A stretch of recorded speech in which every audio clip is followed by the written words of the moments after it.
tere sulle Meeri Taro lehele. Selle nädala üldise energia positsioonis on selline tarokaart nagu keisrinna ja kasutusel on selline pakk, kus kaartidel on, kõik kaardid on kahepoolsed. Selline on tagumine pool kaardil ja selline on esimene pool kaardil. Ma nädala prognoosi panen nad kõik ühtepidi, aga kui tagus annab midagi juurde ka lugemisele, siis ma kindlasti kasutan ka seda. Aga üldine energia siis keisrinna.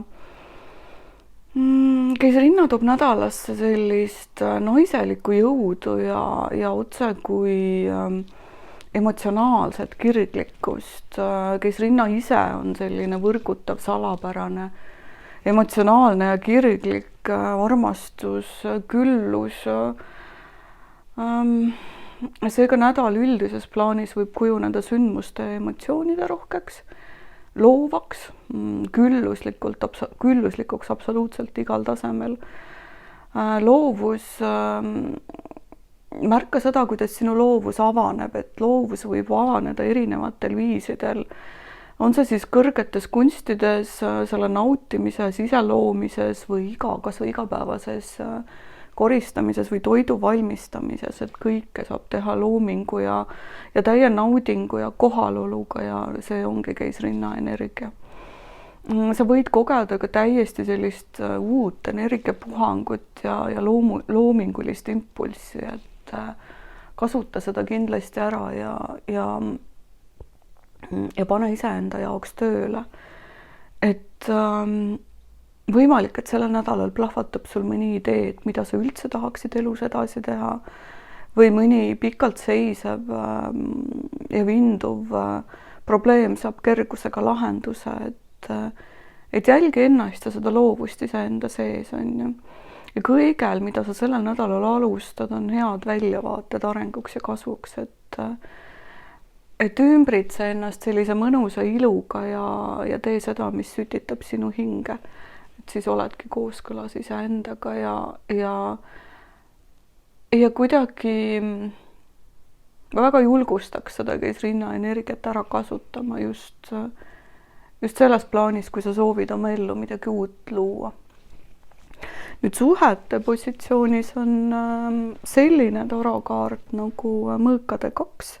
See on tema esimene pool ja selline on tema tagantpoolt. Mõõkade 2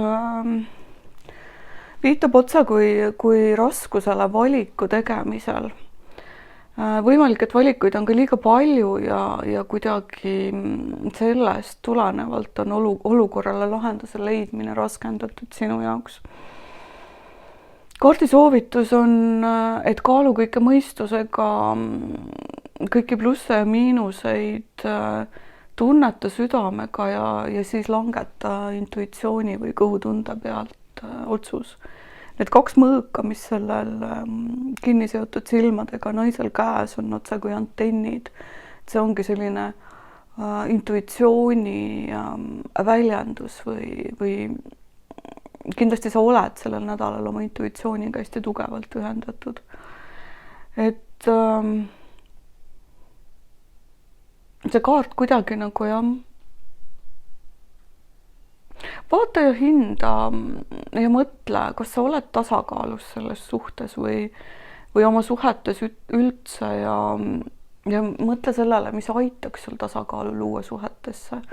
Et kus sa annad ennast liiga palju ära ja kus sa ei oska vastu võtta, et kas kui sa liiga palju ennast annad, siis on oht tühjaks joosta ja suhe ei ole tasakaalus ja ei teeni tegelikult mitte kedagi, on ju, ja võib-olla sul on hoopis valida partnerite vahel, mitme erineva inimese vahel, et siit on küll kaardi soovitus sulle, et süda teab, et usalda oma intuitsiooni ja seda, kelle poole sind kõige rohkem tõmbab. Et tihti mõistusega pandud need plussid ja miinused südame valiku kõrval on täiesti tühised. nii, töö ja raha positsioonis on selline kaart nagu ülempreestrinna, esimene pool ja tagumine pool. Siin ei anna ka tagumine pool nagu suurt midagi juurde, et ta lihtsalt kujutab teda selja tagant ette. Ülempreestrinna, ta tähistab minu jaoks otse kui kõiksuse peegeldust ja tasakaalu, et nähtavate ja nähtamatute asjade ühtsuse mõistmine, et kaart soovitab olla vaikselt ja kuulata, mida hing kõneleb. Et kõik, mis on minevikus olnud, on jätnud jälje.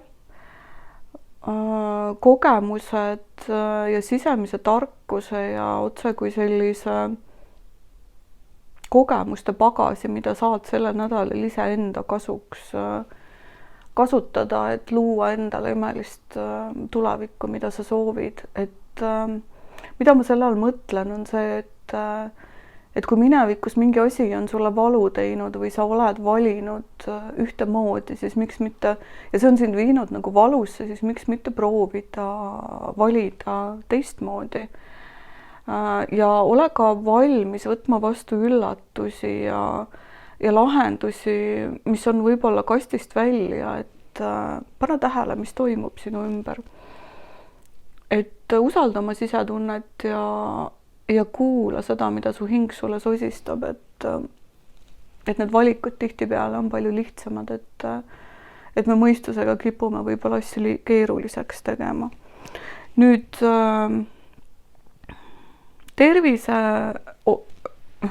valdkonda iseloomustab selline kaart nagu müntide 3 eestpoolt ja tagantpoolt. Müntide 3 on, ta on juba ta eelmisel nädalal tuli ka välja müntide 3. Müntide 3 väljendab seda, et sinu nagu sellised pingutused on vilja kandnud. Aga kahjuks ei saa nagu lubada ka puhkust, sest nagu see projekt, mida sa kätte oled võtnud, et sinu enda tervis siis, et see nõuab pidevat hoolt, ja pidevat tegutsemist, mitte seda, et ma nüüd tegin ära ja nüüd lasen edasi ja puhkan, on ju, vaid tegutsemist edasi pidevalt. Vabandust. Ja ka sellel nädalal ka on selline valikute periood, et kõik valikud, mis sa elus teed, kannavad sind sellesse, mida väljendab selle kaardi teine pool, et selline küllus ja valgus ja helgus ja kingitus otse kui, mis sellel mehel käes on. Et jah, võta see kingitus vastu ja tegutse ja toimeta edasi, sest suund, mis sa oled valinud, on õige. Hästi hea on ka koostöö erinevate spetsialistidega või ka oma nagu kallite inimestega sellised südamest südamesse vestlused, et koostöös võib tulla parem tulemus, et kui sa seni oled pingutanud võib-olla üksinda ja mõelnud, et kuidagi nagu mingi terviseteemaga edasi saada, siis miks mitte võtta ja vaadata ka kellegi professionaali arvamust või kaasa oma sõbranna nendesse jalutuskäikudesse, mis sa teed, et koos on lihtsam. Ja koos otse kui selline vastutuspartneri teema, et koostöös me oleme ikka tugevamad. Aga suur tänu sulle, pikemat prognoosi saad ikka lugeda meritaro.com lehelt ja ilusat nädalat sulle!